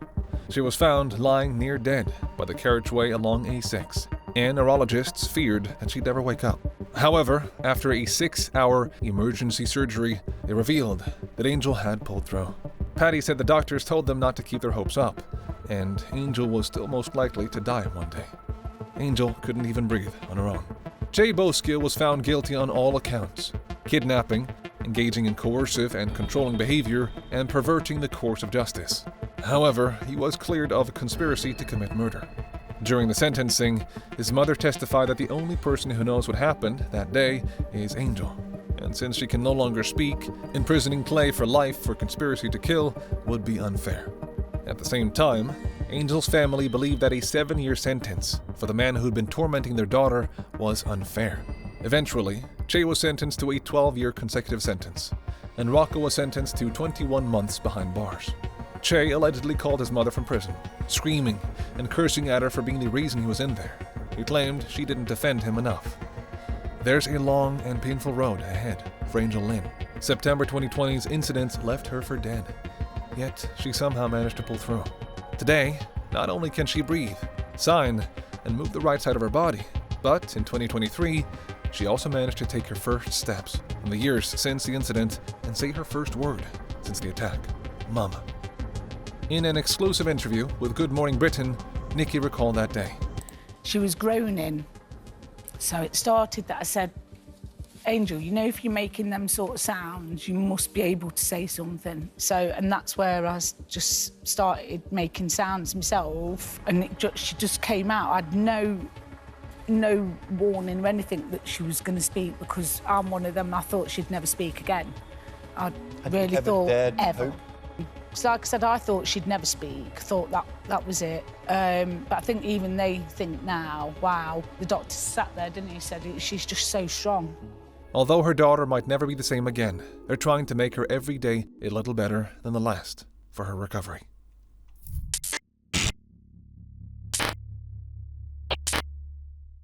In the peaceful suburbs of Aurora, Colorado, where life seemed idyllic and uneventful, a horrifying discovery shook the community to its core. Oki Kite, a beloved and unassuming man, was brutally murdered in his own home. This crime, marked by meticulous planning and sadistic execution, left investigators and residents alike grappling with questions that remain to this day. But who was Oki Al Kite, the man behind the tragedy? To truly understand the depth of this crime, we must first explore his life and character. Al Kite was a 53-year-old finance professional, known for his kindness and reliability. Since moving to Colorado in 1998, Al had embraced a simple, outdoorsy lifestyle, enjoying fishing and spending time with his friends and family. He was engaged to be married and looked forward to a future filled with love and companionship. Al's career reflected his meticulous nature, and colleagues respected him for his dedication and willingness to help. His trusting nature led him to rent out his basement for extra income, a decision made with characteristic openness. Generous and community-minded, Al was the neighbor who always lent a hand, whether fixing a pipe or offering advice. Little did Al know that his open-hearted decision to rent out his basement would lead to a terrifying encounter that would change his life forever. His life, marked by warmth and trust, tragically ended when his good nature brought a dangerous stranger into his home. The basement unit had a bathroom, bedroom, and family room, making it a suitable living space. Al advertised in the library nearby, hoping to find a reliable tenant. A few weeks before his murder, a man used the alias Robert Cooper responded to Al's ad. Cooper claimed to be from the East Coast and working for Wells Fargo. During his visit to view the unit, Al's fiancée, Indela, Linda Angelopoulos, dropped by. But Cooper, whom she described as a well-dressed man with a limp, made a hasty exit. As Al unknowingly welcomed Cooper into his home, he had no inkling of the dark intentions that lurked beneath the stranger's calm demeanor. Cooper provided false information on the rental agreement, including a fake name, social security number, references, and address. The phone he used to contact Al was a burner phone, purchased from a convenience store, activated 30 days later to avoid surveillance footage retention. Robert's appearance marked the beginning of the end for Al. Cooper's behavior and meticulous planning suggested a highly intelligent and brazen offender. On May 22, 2004, Al's last day began typically. He dropped his fiancée off at the airport in the morning and spoke to her twice later in the day. The second call, around 3:30 p.m., felt unusual to Linda, as Al sounded short and odd, leading her to believe Cooper might have been in the condo at that time. What started as an ordinary day for Al would soon spiral into a nightmarish sequence of events, the full horror of which would only be uncovered days later. 2 days later, police entered Al's townhouse for a welfare check after a call from his concerned sister. The upper levels appeared normal, but the basement revealed a scene of unimaginable horror. His body was bound with a unique method, tied around the upper arms, above the elbows, and twice above the knees. The bindings and the methodical nature of the torture pointed to a meticulously planned act. In a meticulous attempt to erase evidence, the killer soaked several items in bleach: kitchen knives, a honing rod, a drinking glass, and Al's keys. However, a single drop of blood on the basement stairs, not belonging to Al, provided investigators with a crucial lead. The killer used Al's kitchen knives to inflict numerous wounds, including inserting knives above his eyeballs and into his ears and shoulders. Al was tortured for hours, with extensive bruising on the bottoms of his feet, indicative of a method called falaka, a form of foot beating common in Turkey. Ultimately, Al was stabbed 22 times. His head was nearly severed. As investigators delved into the horrifying scene, they began to piece together the chilling details of Al's final moments.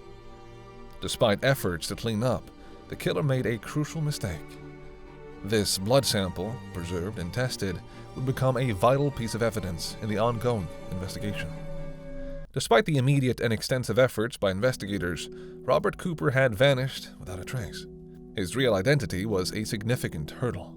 This crucial piece of evidence provided a glimmer of hope in an otherwise perplexing case, propelling the investigation forward. After the murder, the killer stole Al's truck and drove to a nearby ATM, where he was photographed wearing a ski mask and gloves, withdrawing $1,000 from Al's account. This was the only photo police had of the culprit. The drop of the blood found at the scene was tested, revealing DNA linked to Southeastern European ancestry, possibly the Balkan region. But the FBI's national DNA system did not find any matches.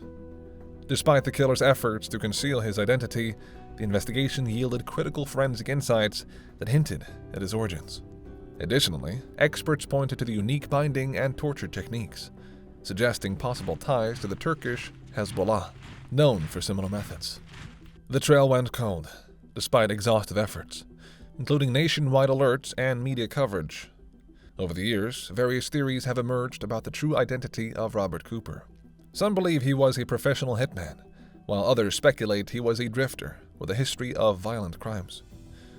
Despite the extensive investigation, many questions remained unanswered.